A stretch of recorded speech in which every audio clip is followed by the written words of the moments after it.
王重楼要成功给徐凤年。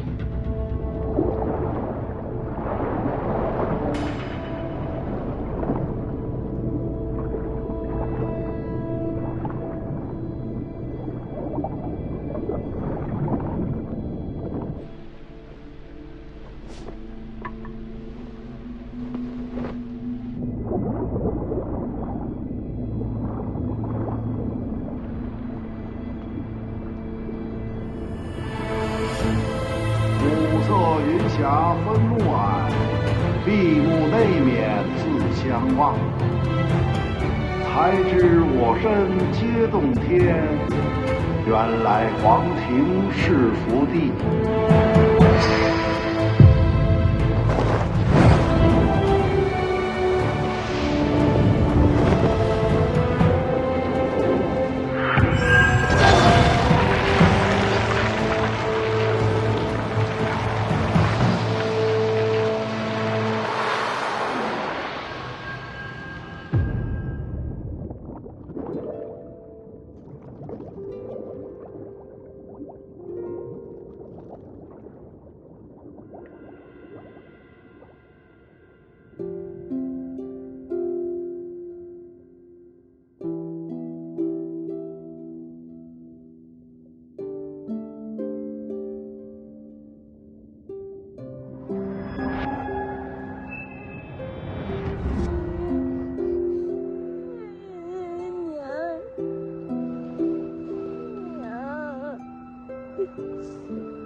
死了，活不过来了。可是你还有爹，还有姐姐，还有弟弟，我全家就剩我一个人了。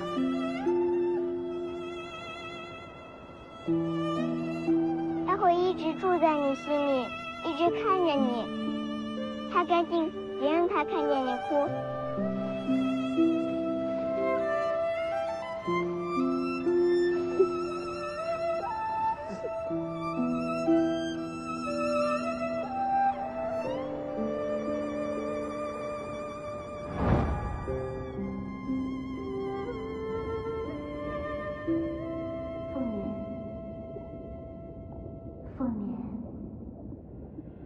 凤年。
真气能留下几成，就看你自己的造化了。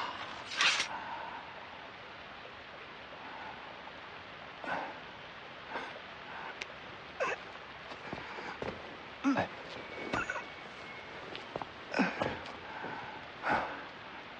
多谢。要上山顶，我扶你。有劳师子了。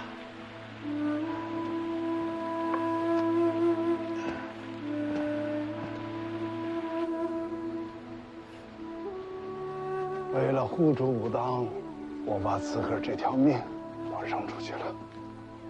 武当好歹也算个不大不小的门派，要在这世上求活都如此不易，那些真正的平民百姓又该有多么艰难啊！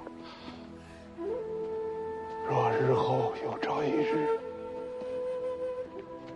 世子接掌北凉，请世子一定为他们想想。一定。哎，怎么等在这儿了？扶你上山。也好，那就不用辛苦世子了。是啊，眼下年关将近，世子也该回北凉了。成功的事儿你早就知道。还请世子不要浪费了大荒天。我等你踏上武帝城头的消息。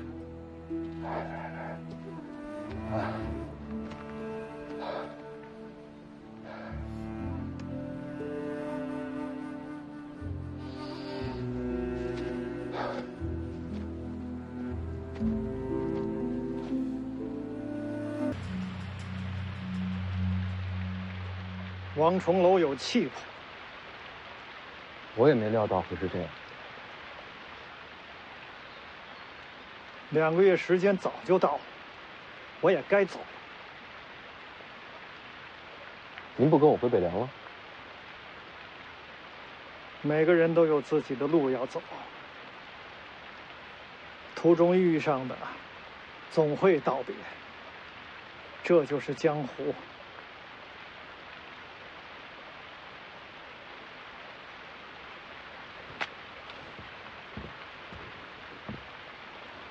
多谢前辈授业之恩。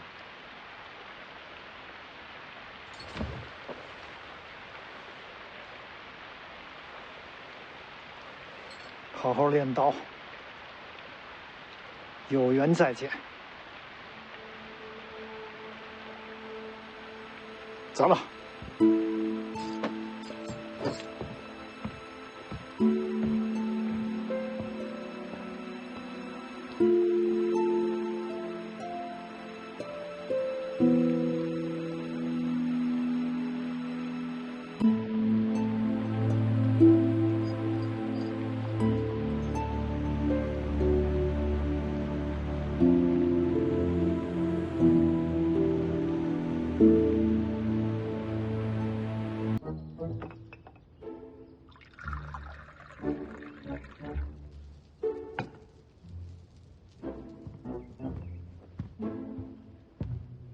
好像擦不掉啊。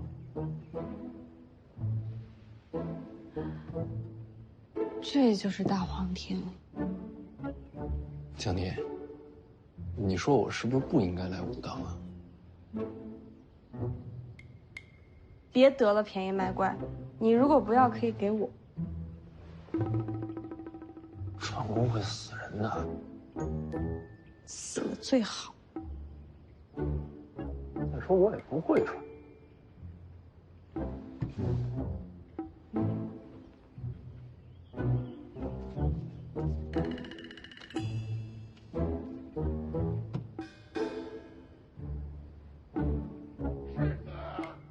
世子，世子，你想我了没有啊？啊，龙兄想死你了。江念，咱们该回家了。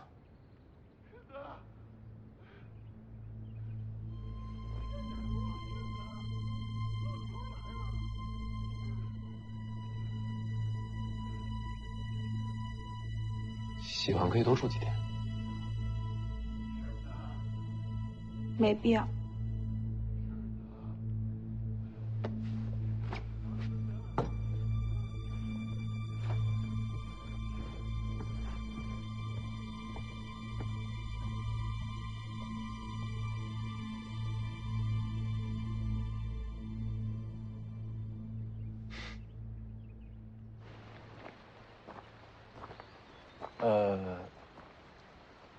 掌门师兄说他现在上下山太慢，所以就不送世子了。你帮我转告他，我欠武当的，永远不会忘。嗯，这是武当自家的真气炼法，有了大黄庭，可以参考下。就此别过。跟你商量个事儿。那茅屋先别拆，院子里再帮我种点蔬菜。种什么？就跟之前一样。你又让我去偷菜园？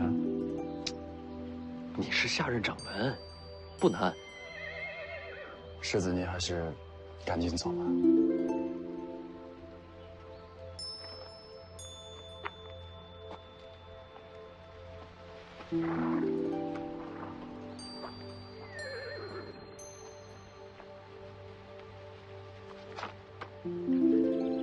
干嘛？你会骑马吗？不会怎么了？没怎么。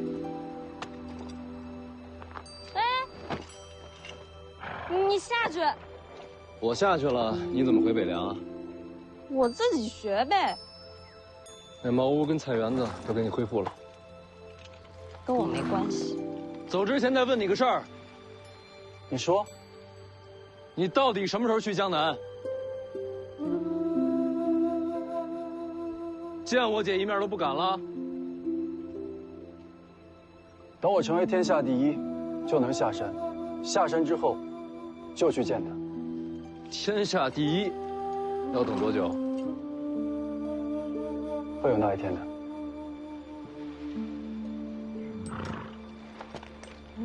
回北凉。走。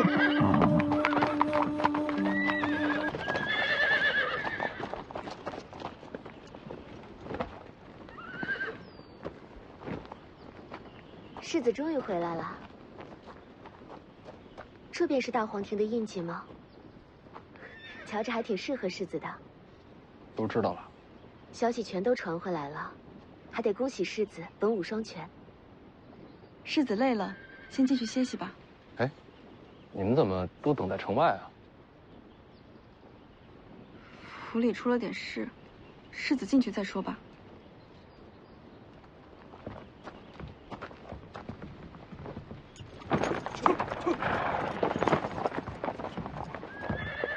挺好，儿子，终于把你等回来了。哎，你说这王重楼啊，还真是果断，还真把这大黄庭传给你了。也罢啊，也罢也罢。饿了吧，儿子？看爹给你准备什么了。还有啊，爹给你找到了这个好玩意儿。不吃。这府里是出什么事儿了？你怎么跑这儿来了？回世子，其实没什么大事，就是避避风头。避风头？北凉王跑到这儿来避风头？府里闹鬼了？闹鬼倒好了，你二姐回来了。你把我学武的事告诉他了？还用我告诉他吗？这天下人都知道了。我还是回武当待几天吧。这不成，我跟你说，我已经告诉他你在回北凉的路上呢，他现在正在家里等着你。徐骁，你这是把我顶前面了。咱们父子俩总得保一个下来吧？这何必呢？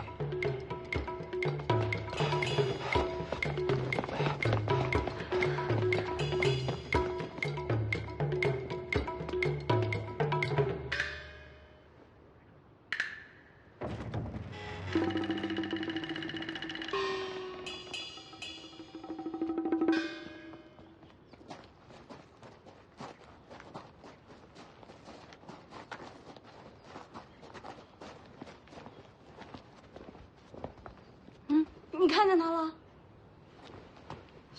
他应该在我院里。你们先回自己房间吧，我一个人见他。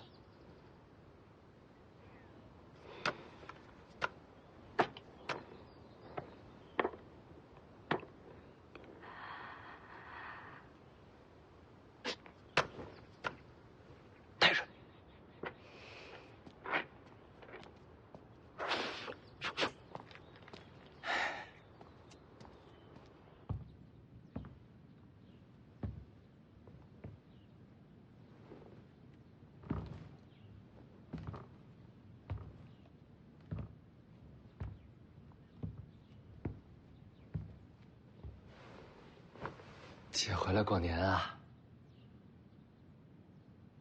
我在武当用山石给你刻了一副棋子，您瞧瞧。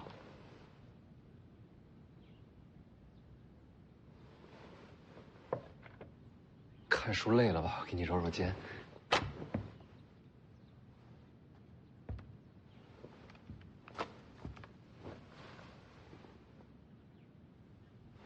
姐在上阴学宫待的还习惯吗？听说你学武啊？老黄死在了武帝城，我想把他剑匣取回来。姐觉得学武不好？学武随你啊。我只是没想到，在你眼里，老黄胜过了北凉。这怎么说？到了今天，你都还没有决定接过徐子淇。我是觉得自己无法胜任这千斤重担。够了，姐，你想怎么做，随你。多谢姐高抬贵手。姐，你去哪儿？姐，你消消气。我马上回上阴学宫，看不到你，我就不生气了。你这就回去？年都不过了。这我亲手给你刻的，你好歹看看。我看过。姐，我不是小孩了。你们都想让我坚守北凉，没问我愿不愿意吗？你有什么资格说你不愿意？每个人都应该决定自己的活法。你什么都不明白，白活了这么久，你连你自己身上的责任都看不到。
怎么是你？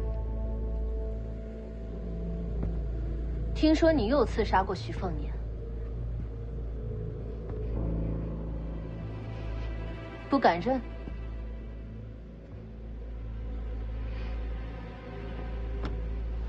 是，我是刺杀过他。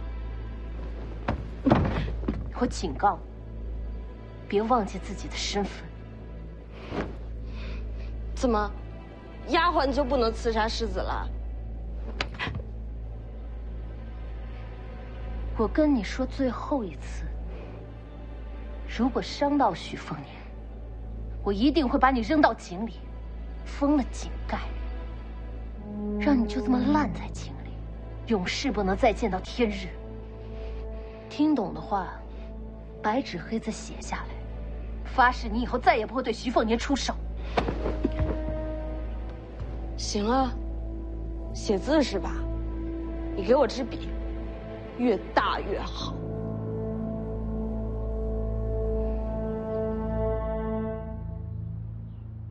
记住我说的话，我徐渭雄说到的，自然会做到。巧了，我也一样。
二小姐策马而去，已经出了灵州。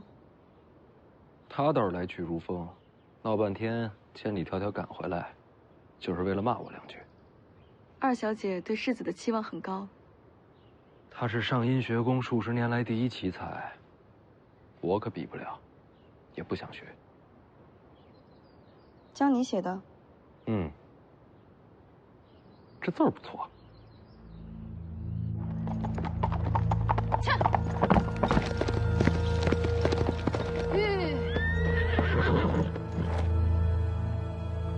陈之豹，你在上阴学宫，应该学了诗书礼乐。我学什么，与你何干？学了这么多，杀气还这么重。我觉得上阴学宫很适合你。所以呢？所以如果没事的话，你就别再回北凉了。你觉得我是乱世之一？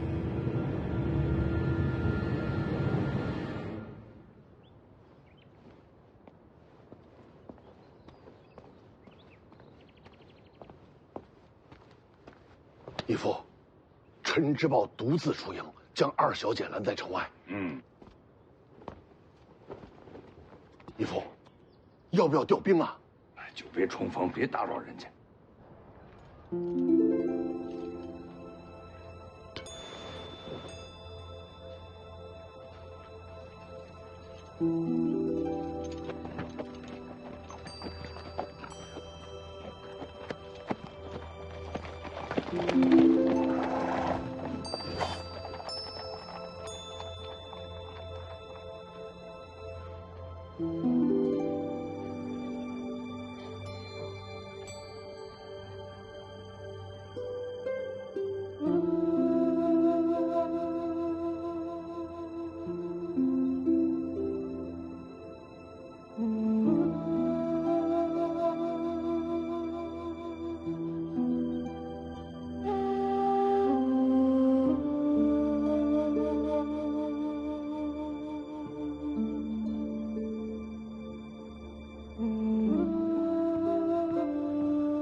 找我干嘛？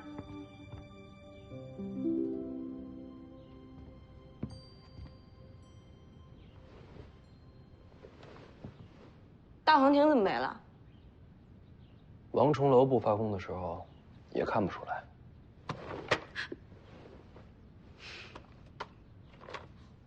做什么？武当的泰拳感应篇，洪喜相给的。给你的，我又没大黄庭。我懒得读，不如你念给我听。想得美。每读一字，给你1文。1文钱。1字1文。2文。就1文。你多读几本，一样能读穷我。不止1本。你想啊，我要习武，就得读书。就说眼前这一本《太玄感应篇》，我让红薯粗略算了算，大概6000来字。全本读完，我算你7贯钱。开张酬宾，你很划算。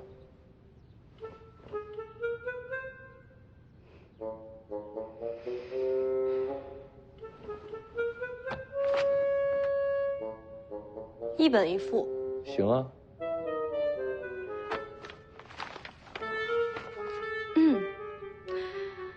有物混成，先天地生，惟象无形，杳杳冥冥，寂寥淡漠。太死板，有感情些。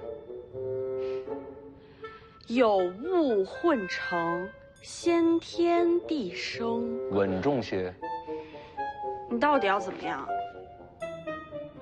我花钱请你读书，你是不是应该有点质量？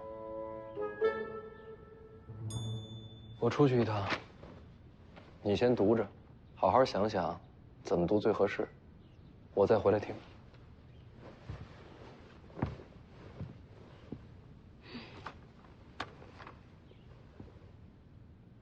你那字儿写的不错。还行吧。我二姐凶你，你发誓杀我，合适吗？徐渭雄最疼的就是你，说杀他，他才不在乎。疼我，千里迢迢赶过来，就为了骂我几句。那是对你失望透了。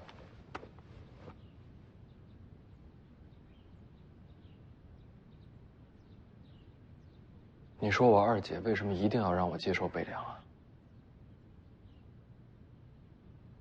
这不废话吗？我二姐最痛恨的，就是世家门阀嫡子传承那一套，所以她让我接手北凉，肯定不是为了徐家血脉，她有别的原因。那你不愿意接手北凉，到底是为什么？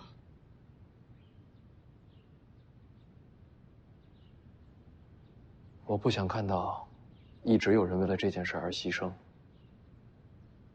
那你什么都不做，那些人不就白牺牲了？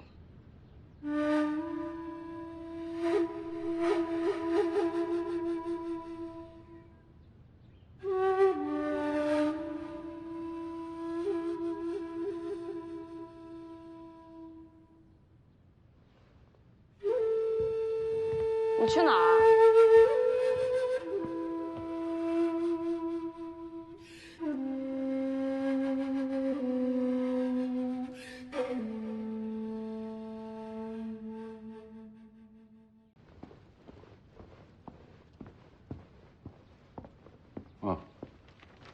凤年来了，来，坐。黄妈被送去龙虎山了。啊，我知道了。龙虎山那边传来消息了。这个赵熙团待他不错，还真把他当做关门弟子了啊。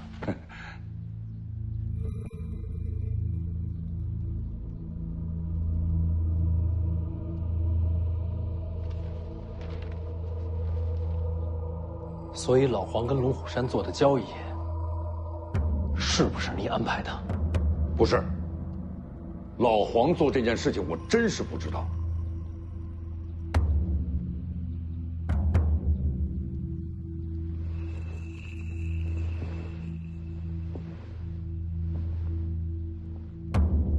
所以在你本来的谋划里，黄满儿是送去何处？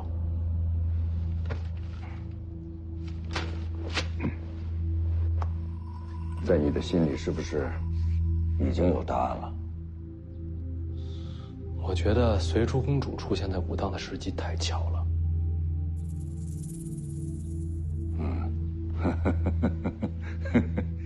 天下人都把你给看错了，凤年，好样的，聪明。所以你是想把黄梅儿送给皇室啊？他留在北凉对你不利。皇室只想拿他当棋子。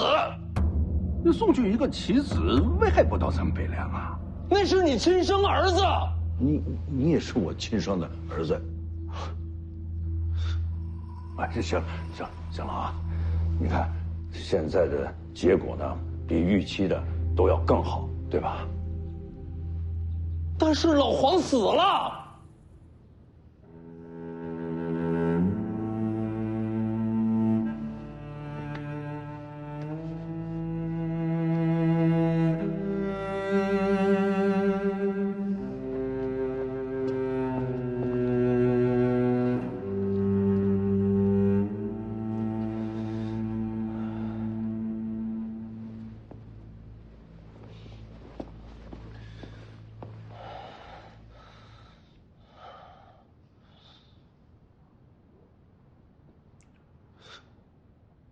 我愿意接张北凉。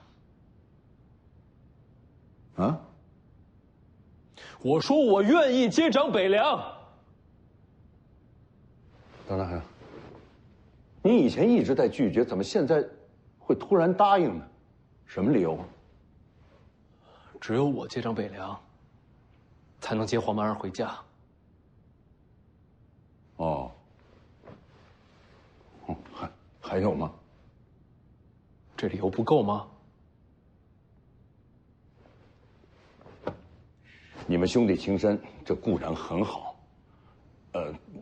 但是要当上这个北凉3州之主，这理由你不同意？没有，我高兴还来不及呢。你看我等了这么久，你终于开口答应了。理由不够，没关系。我送你一个，这也能送？哎，对了，你从武当回来，是不是还没看你师傅去呢？快去跟人家打声招呼，你就在那儿等着我，好吧？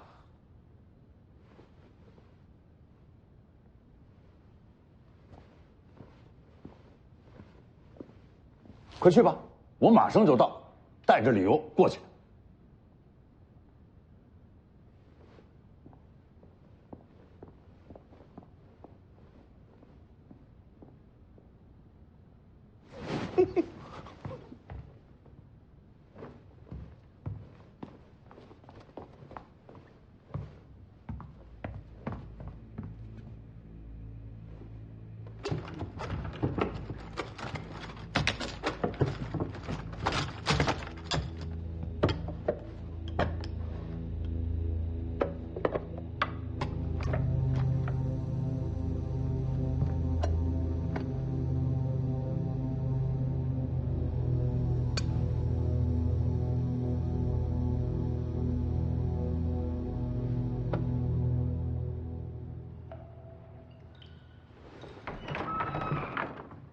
回来了。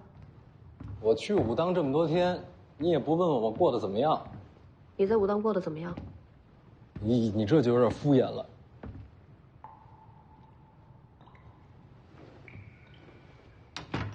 干什么呢？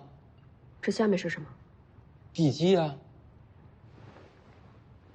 不对，我闲暇时练刀，全力踩踏，感觉这下面还有空间。这下面应该还有一层。我从小就在听朝廷闲话，这下边真有一层，我一定知道。你真不知道？根本就没有。又怎么了？王重楼把大黄庭传给你了。还能看出来？我以为都没了呢。别担心，别人看不出来，我不过是了解武当心法细节而已。你跟武当有渊源？家学渊源。你们家是做什么的？跟你没关系。那你慢慢找，我上楼了。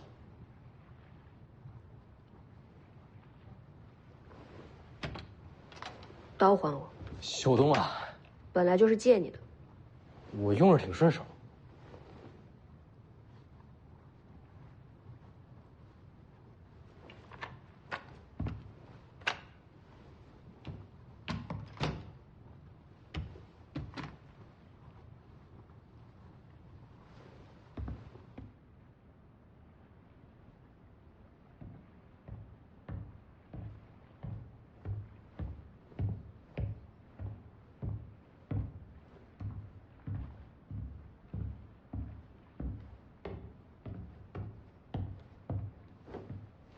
师傅，我回来了。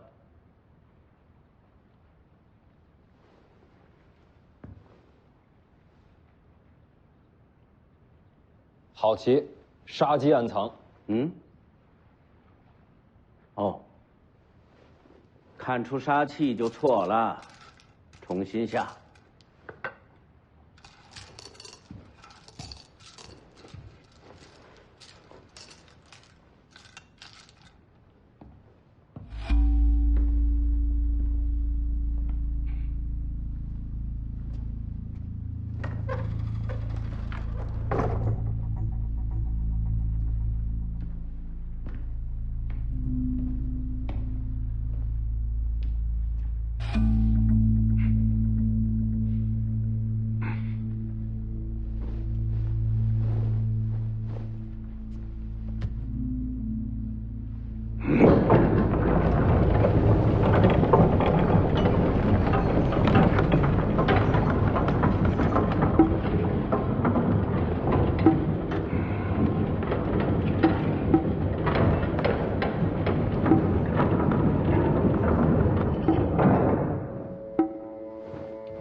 师傅，您天天在这屋里边自己跟自己下棋，不无聊吗？我有对手。对手在哪儿？等你接手北凉，再来问吧。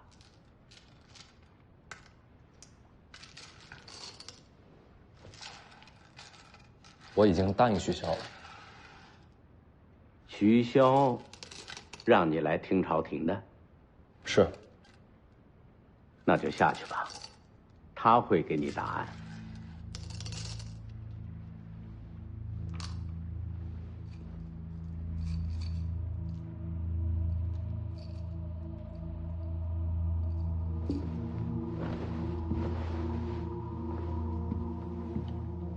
给你个建议，等一会儿，把你的心里话说出来。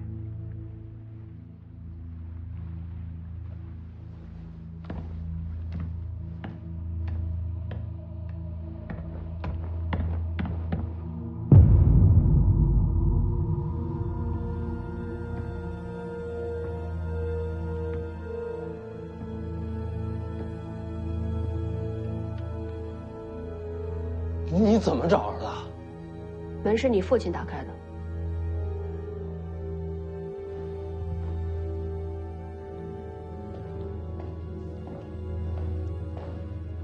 来了。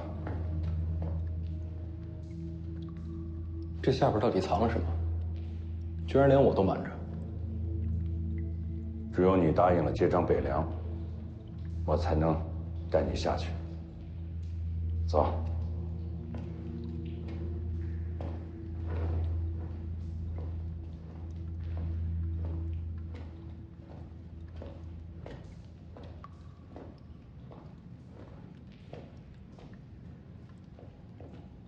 你师傅都跟你说什么了？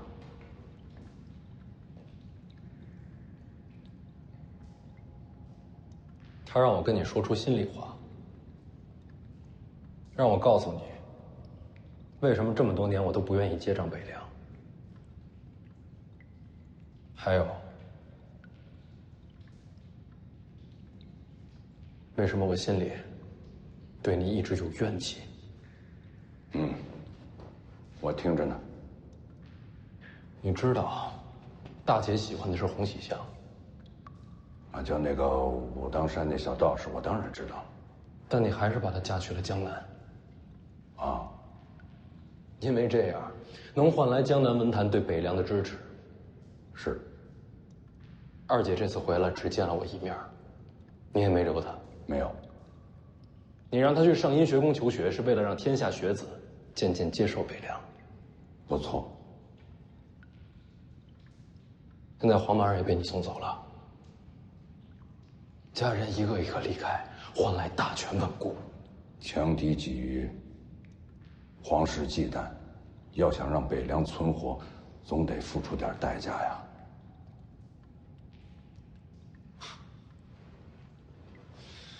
所以在你心里，家人没有北凉王妃重要。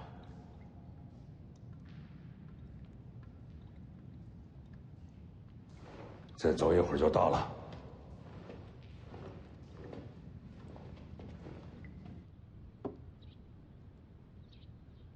先天地生，快逃！有人要杀你。谁？仆役打扮，我看见他们拿着刀去你屋里找你。世子的院子，不是什么人都敢闯的。我拦着你，跳窗走。二小姐要想杀你，她是不会让手下代劳的。我知道。人呢，我是替你挡了，刀我也给收了。院里下人怎么会动不动就提刀杀人？二小姐院里的那些下人，以前可都是马匪重犯。这种人为什么会进王府？都是二小姐亲自抓的。二小姐从小就杀气重，出城剿灭的马匪不计其数，不少人都感叹过。可惜了徐渭雄，不是男儿身。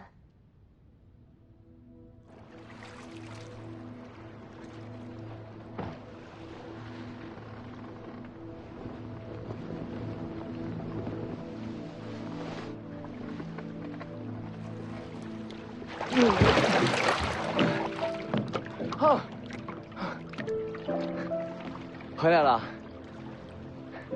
好不容易回家，怎么不多留2天？家里怎么样？谁送你的？怎么我送你的就不要啊？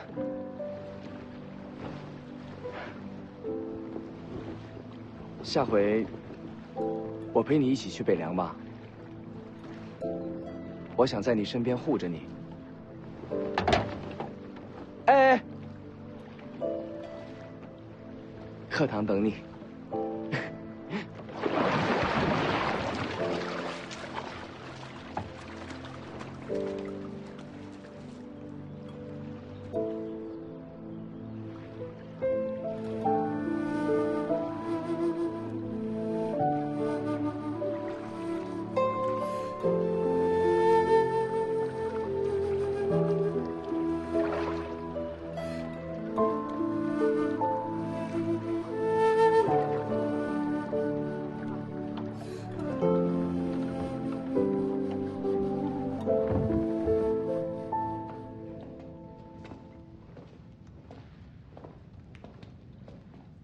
你腿没事吧？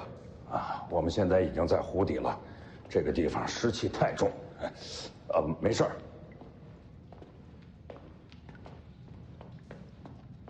这下边到底藏了什么？一会儿你自己看。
陈之豹的父亲。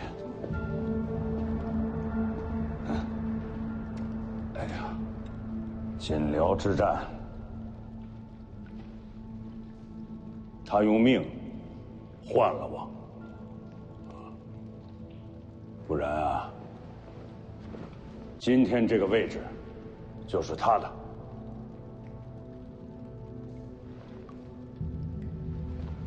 人人呐，都让我提防着陈之豹，可我知道，北凉对他到底意味着什么。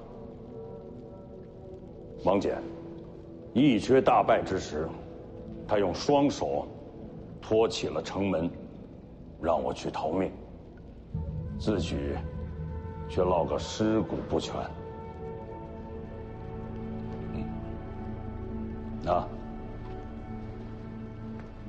西蜀之战，当时离都城不过10里，军师赵长陵病死，就差10里，他就可以亲手为自己的满门家小报仇。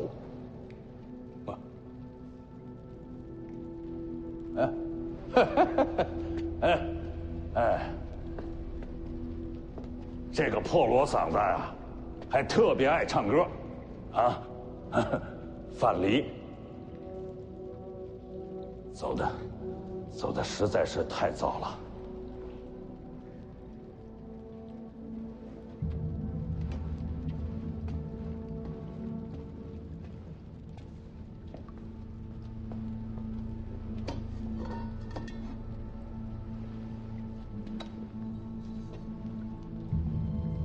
韩立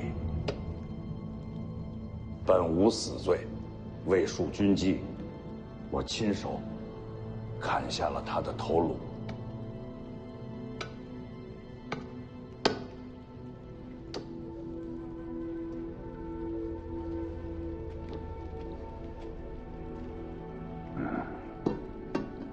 当时600骁骑起家，现如今诸国平定，徐自齐统领3州之地，而当年这600人几乎全都在这儿了。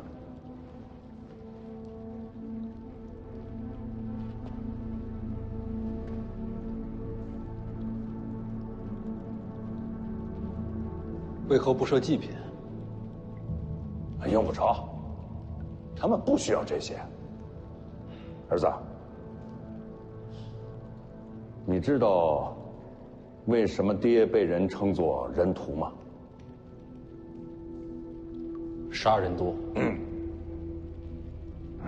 诸国乱战，世家门阀，战场上被我杀掉的人确实不少，所以世人都恨我，视我如魔。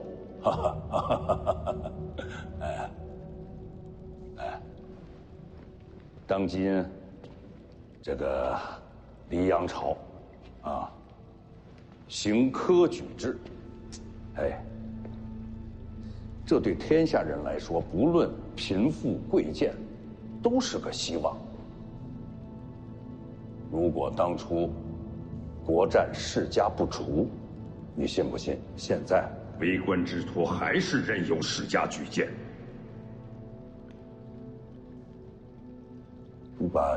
你把天下看成一棵大树，那些世家就是那个粗壮的枝桠，夺走了全部的阳光，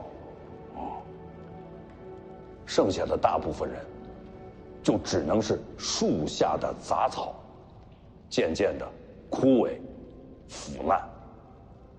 所以斩去世家，这世间才有新生。这就是他们的梦想，也是我的。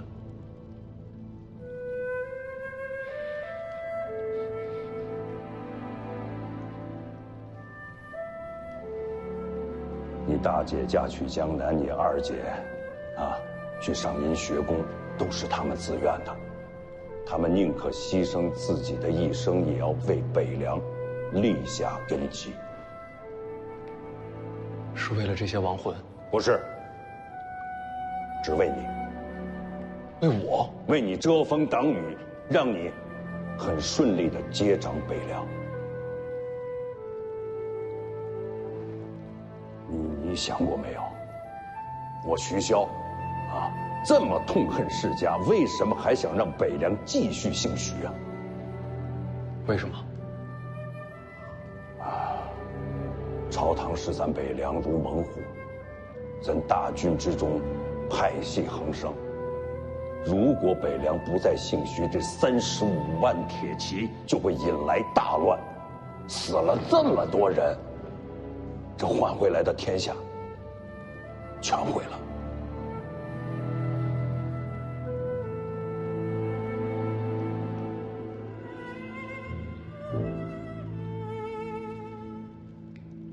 以前为何不告诉我？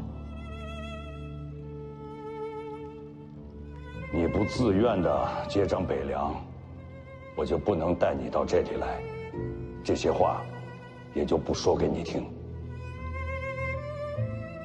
我大概明白了，你不是贪恋权位，徐家的牺牲是为了这些人共同追逐的一个梦想，也就是我二姐所说的责任。这就是你接掌北凉的真正的理由。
我不认同。为百姓求生机，保天下无战事，这梦想非常好，但我不认同你的手段。用杀戮和诡计换来的北凉，还值得他们托付吗？你不要太天真好不好？啊，不弄脏双手，怎么保得住北凉？太难了吧？再难也不能妥协。我接手北凉，但不会走你的路。我会守护梦想，也要保护家人。世上之事，等两全吗？你心不够狠，什么都守不住。我想试试。行，给你机会，让你去面对现实。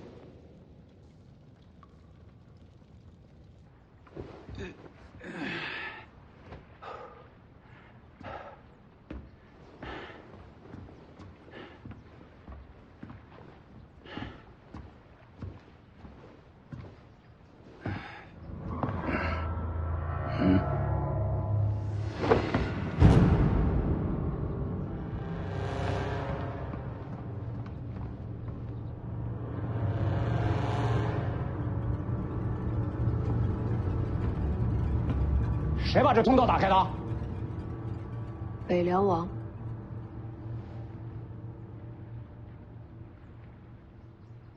哦，啊，那没事了。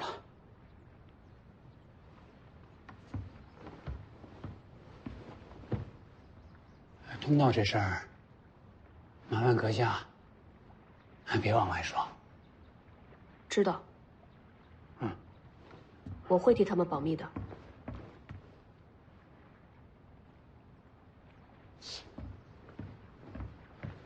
他们，不，还有谁下去了？徐凤年。哦。哦。好，我得去收拾行李了。哈，马上要出远门了。啊。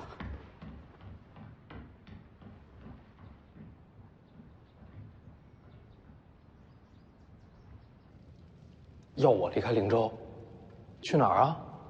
不是你不是说要去武帝城，帮着老黄把那个剑匣子给取回来吗？大黄庭我只留下6七成，还斗不过王献之。取个剑匣，用不着跟王献之动手。再说了，此行是你接掌北凉王的必经之路。这江湖行跟接手北凉又有什么关系啊？过年后，你走你的江湖，我去我的京城，2路齐走。你要亲自去京城？你接收北凉最大的障碍，就是在于朝堂。北凉王位虽然有世袭罔替，但是朝廷早就想废除此制，到时北凉必将引发大乱。所以帮你博得世袭罔替，我们才能站住先手。那皇室又不是傻子，怎么可能把这名分给我？我会帮你安排好一切的。啊，哦对了，你不是想念自家姐弟吗？这次就给你这个机会，去见你大姐、二姐，你还可以去龙虎山跑一趟。哎，你到底要干什么？我要跟朝廷做笔交易，我要让你大姐跟二姐都回家，把江南还有上阴学宫的布局全给撤了，就是为了替你保住这世袭罔替的机会。你是说我能把他们接回来？我会把路都给你铺好的，你要做的，就像去武当一样，你要做出最后的选择。选择什么？用什么方式接他们回来？丰年，如果在此过程当中，要死很多人，才能把他们接回家，你怎么选？我会找出第3条路。世上哪有这么多老黄啊？找出来的往往可都是死路。事在人为。好，我拭目以待，我拭目以待，啊！现在你先上去，我想再陪他们多聊会儿。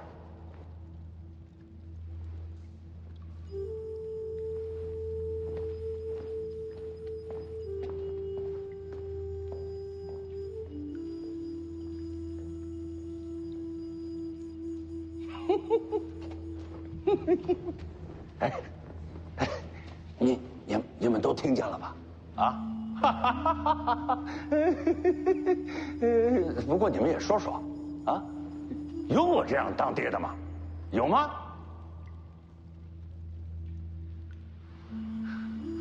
哎，但是我真的相信，啊，在最艰难的时候做出抉择，才能让这小子脱了幼稚，真正的成长起来，是吧？啊，是吧？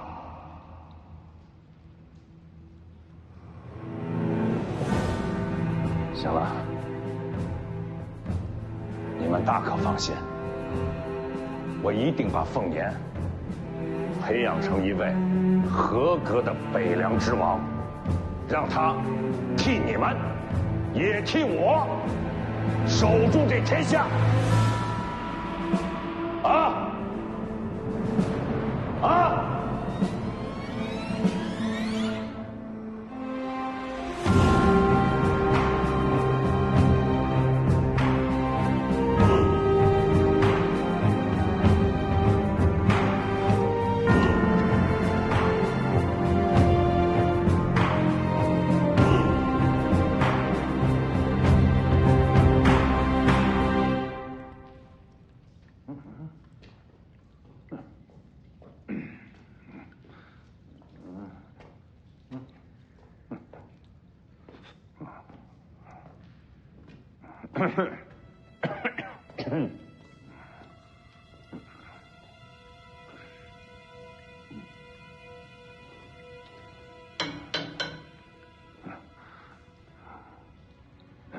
刚才你也一定都听见了哈，这小子非要去武帝城，啊，帮着这老黄去取这个剑匣子，幼稚。可一想这一路上一定是有很多的凶险啊，总得有人在他身边护他性命啊。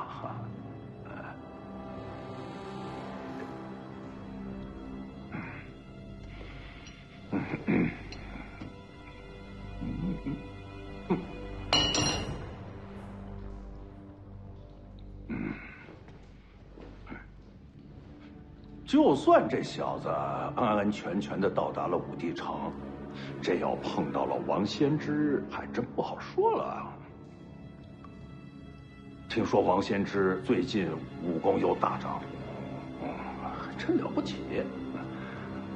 你说，万一这小子一冲动啊，跟王先知干上了，那一定就没了性命了。说这王先知哈。怎么见谁灭谁？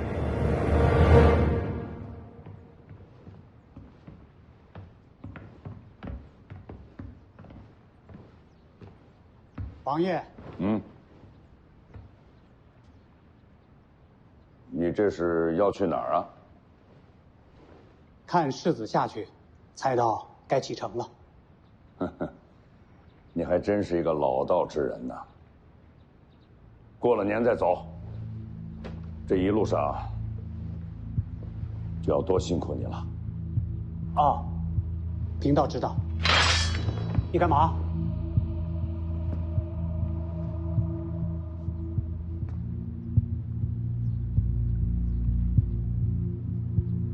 说起来。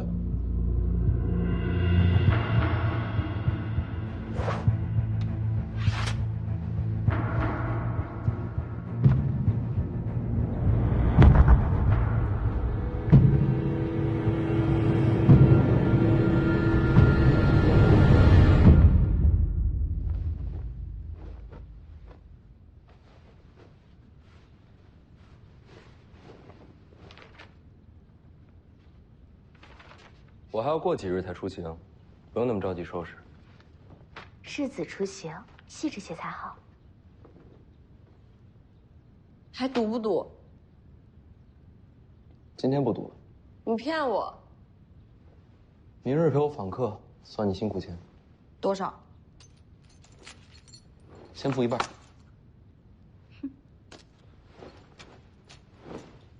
记得帮我备些礼物，明日带上。明日守岁，大家都在陪家人，要访客也该是初一以后才好。不是每个人都有家人的。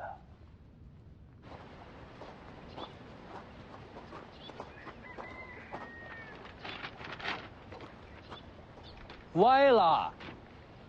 哼，徐小子，这歪了，帮我弄正了。天，哎呦，哎呦，哎呀，哎。坐，东西放进去，放桌上就行啊，记得把炉火点上。哦，哎，我不会啊。还是那丫头啊！哎，你们成亲了没有啊？没有，我们两个不是。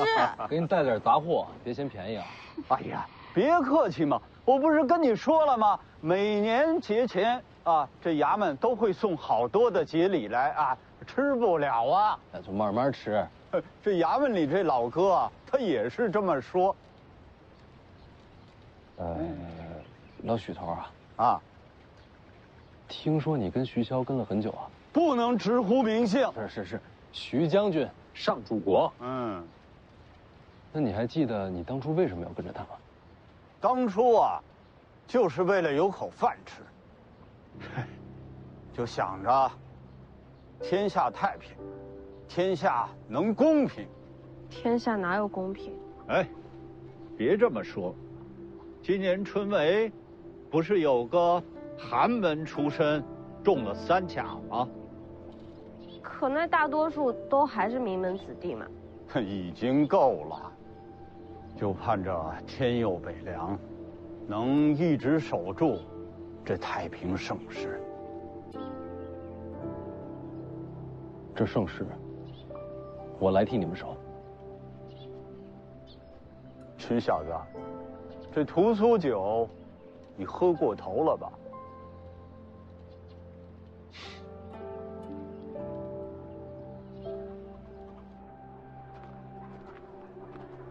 你觉得我当北凉王怎么样？你觉得自己比陈之豹强啊？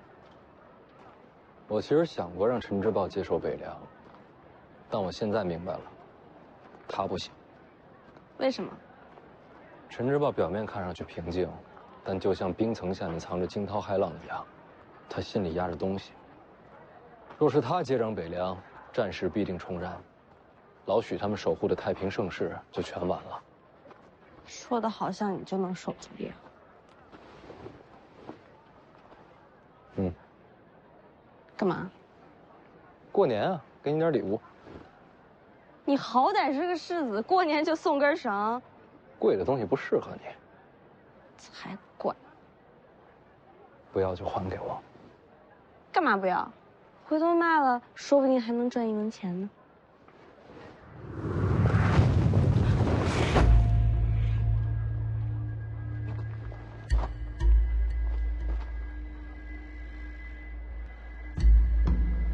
你不就是林探花身边那个樊姑娘？徐骁把你放出来的。回世子的话，我叫舒修，舒服的舒，害羞的羞，还挺好记的。樊姑娘是化名。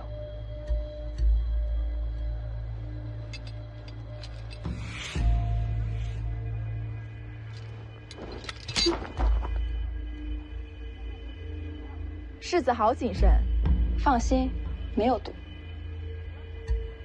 王爷说世子行事但求2全，令娥妹回来之后又被押进了地牢，本来是要问斩的。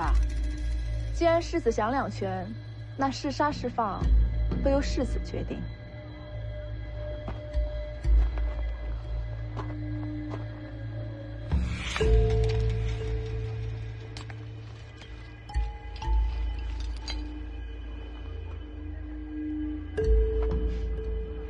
世子可真是小心。对了，还得提醒你一下，你没把小王爷从武当带回来，林娥妹对你可有些怨念。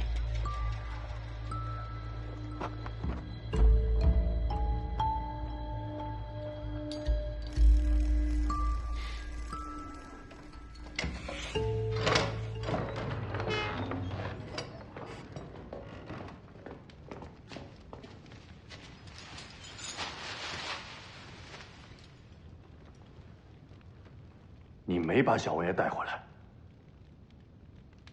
黄满儿去龙虎山了。龙虎山？那等于交到皇室的手里了。不管我做了什么，你信我也好，不信也好，都不重要。重要的是，你想不想见到黄满儿？人都被你送到龙虎山了，我还怎么见？我年后除夕，路过龙虎山，可愿同行？好，我会亲自接小王爷回北凉。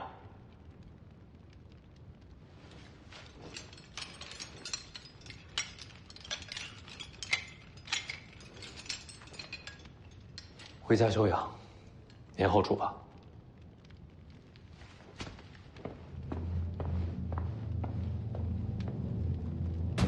徐骁口口声声说不要忘了600老兵，但是他自己呢，一天天的就想着军中派系斗争，我都替老许头不值。